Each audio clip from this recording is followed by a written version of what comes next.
This channel does not promote any violent, harmful, or illegal activities. All content provided by this channel is meant for an educational purpose only.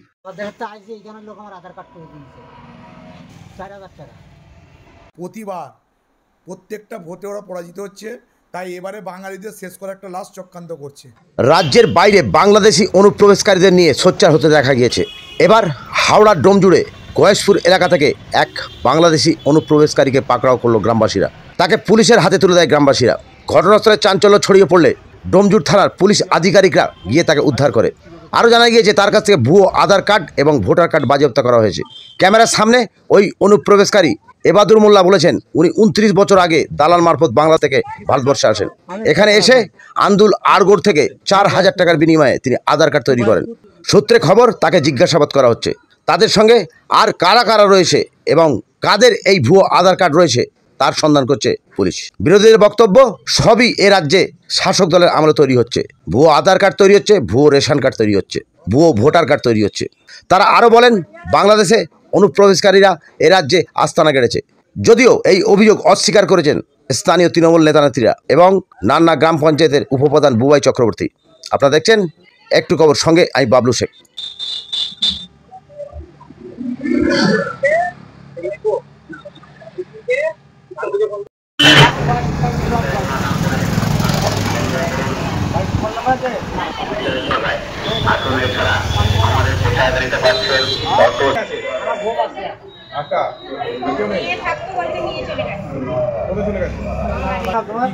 আমার নাম ইবাদুল মোল্লা। ইবাদুল মোল্লা।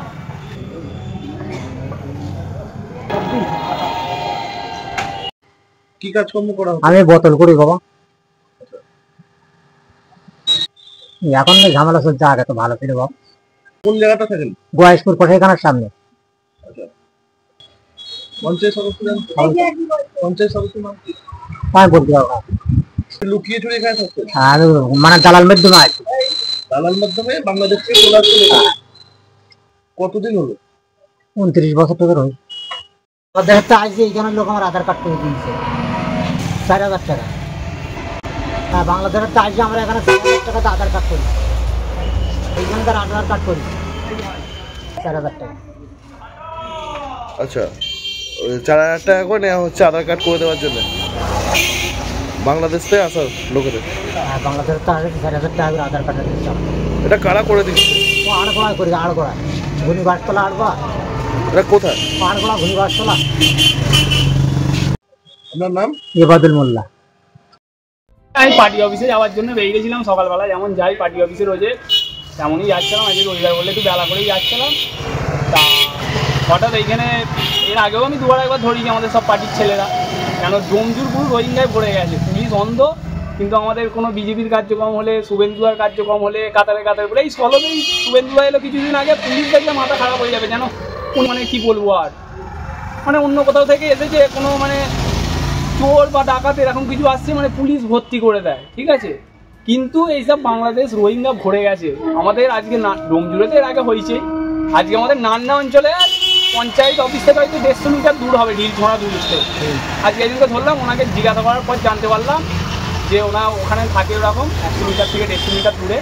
Police এলো, ওনাকে বাড়িতে নিয়ে গেছে। আমারও phone নম্বর সব অ্যাড্রেস আমার মায়ের সব দিল। জানি না কেন দিল, আমি অপরাধ করে ফেললাম কি দেখে, এটা আমি জানি না কেন। বিজেপি করি তো ভয় লাগে, কেস দিতে বেশিক্ষণ লাগবে না, ঠিক আছে। ভয়ে আছি, দেখা যাক কি হয়, কে শাস্তি পায়। রোহিঙ্গা বাংলাদেশি শাস্তি পাবে কি আমি শাস্তি পাবো আমি জানি। আমি শুভেন্দুদাকে জানিয়েছি, শুভেন্দুদা মেসেজ করেছি, শুভেন্দুদাকে ফোন করেছি, শুভেন্দুদার সঙ্গে কথা হয়েছে। এটা কি আমাদের রাজ্য নেতৃত্ব, জেলা নেতৃত্ব স্টেপ নেয়, কেন শুভেন্দুদাই বাংলাদেশিদের জন্য একদম গান পান রয়েছে, মানে বাংলাদেশিদের বিরুদ্ধে লড়াই করছে। থানা পুলিশ ওনাকে বাড়িতে নিয়ে গেল, আর কিছু ভয় কথা বললো না। কি হয়, নাম দীপ ঘোষ, ডোমজুড় 1 নম্বর মণ্ডল যুব। এবং তার কাছ থেকে ভুয়ো আধার কার্ডটাও পেয়েছে পুলিশ এবং ভোটার কার্ডটাও পেয়েছে। কি বলবেন বিষয়টা? দেখুন, এটা তো টোটাল একটা বিজেপির একটা চক্রান্ত। এটা গুজব ছড়াবার চেষ্টা করছে, বাঙালিদের ভাতে মারার চেষ্টা করছে, বাঙালিদের এই বাংলা থেকে উৎখাত করার চেষ্টা করছে শুধুমাত্র ভোটের রাজনীতি করে। প্রতিবার প্রত্যেকটা ভোটে ওরা পরাজিত হচ্ছে, তাই এবারে বাঙালিদের শেষ করা একটা লাস্ট চক্রান্ত করছে। তাদের কোনো কাজ হবে না। আর এটা খবর আমি একটা পেলাম যে তার মাথা খারাপ, আর যদি কোনোভাবে সেরকম কিছু হয় আইন মোতাবেক ব্যবস্থা নেবে প্রশাসন, আমাদের কোনো আপত্তি নেই। এখানে কি আদৌ কি এরকম কোনো লোকজন থাকে যে যারা জানা যাচ্ছে যে তারা নাকি বাইরে থেকে এসে এখানে বসবাস করছে? না না, এরকম কোনো ব্যাপার নেই। আমাদের নান্না পঞ্চায়েত এলাকায়, আমাদের নান্না পঞ্চায়েত খুব সুন্দর এবং শান্তিপ্রিয় পঞ্চায়েত। আমাদের পঞ্চায়েতে সবসময় সবাইকে নিয়ে, হিন্দু মুসলিম আমরা একত্রিত, আমরা ঈদ উৎসব পালন করি, আমরা দুর্গাপুজো পালন করি। আমাদের এখানে সম্প্রীতি নান্না পঞ্চায়েত, আমাদের এখানে কোনো অশান্তি নেই, কেউ অশান্তি পাকাবার চেষ্টা করছে আমরা নিশ্চিতভাবে প্রশাসনের মাধ্যম দিয়ে কঠোরতম ব্যবস্থা আমরা গ্রহণ করব। আপনার নামটা? আমার নাম বুবাই চক্রবর্তী, নান্না গ্রাম পঞ্চায়েত উপপ্রধান।